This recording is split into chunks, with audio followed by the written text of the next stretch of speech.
Question है, define the term drift velocity of charge carriers in a conductor and write its relationship with the current flowing through it. मान लीजिए यहाँ पर कुछ इस तरह का ये कंडक्टर है सिलेंड्रिकल, और इसके अक्रॉस हमने 20 वोल्ट की बैटरी लगाई हुई है। ये पॉजिटिव टर्मिनल से कनेक्टेड है और ये नेगेटिव टर्मिनल से कनेक्टेड है, तो इसके अक्रॉस एक इलेक्ट्रिक फील्ड आ जाएगी प्लस से माइनस की तरफ। इसके अंदर जो इलेक्ट्रॉन्स होंगे उसके ऊपर इलेक्ट्रिक फील्ड के अपोजिट डायरेक्शन में फोर्स लगेगा।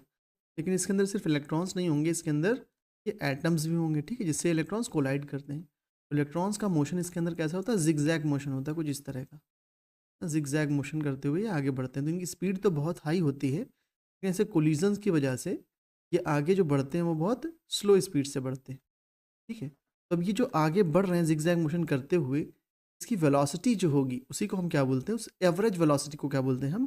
Drift velocity.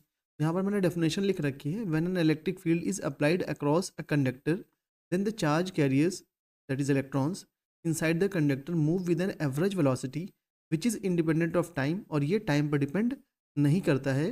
This velocity is known as drift velocity v d, जिसे हम रिप्रेजेंट करते हैं वी डी से, ठीक है।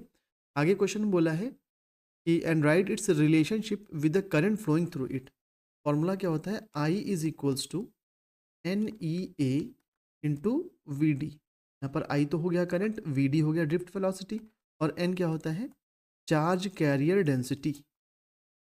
चार्ज कैरियर डेंसिटी यानी number of charge per unit volume. Per unit volume में कितने चार्ज कैरियर्स हैं, यानी कितने इलेक्ट्रॉन्स हैं, वो बताता है ये स्मॉल एन। और ई क्या हो गया? Charge on electron. ए क्या हो गया? Area of cross section of conductor. ये जो कंडक्टर है इसका जो ये एरिया ऑफ क्रॉस सेक्शन होगा इसे हम क्या बोलेंगे? ए, ठीक है। ये हो गया हमारा आंसर।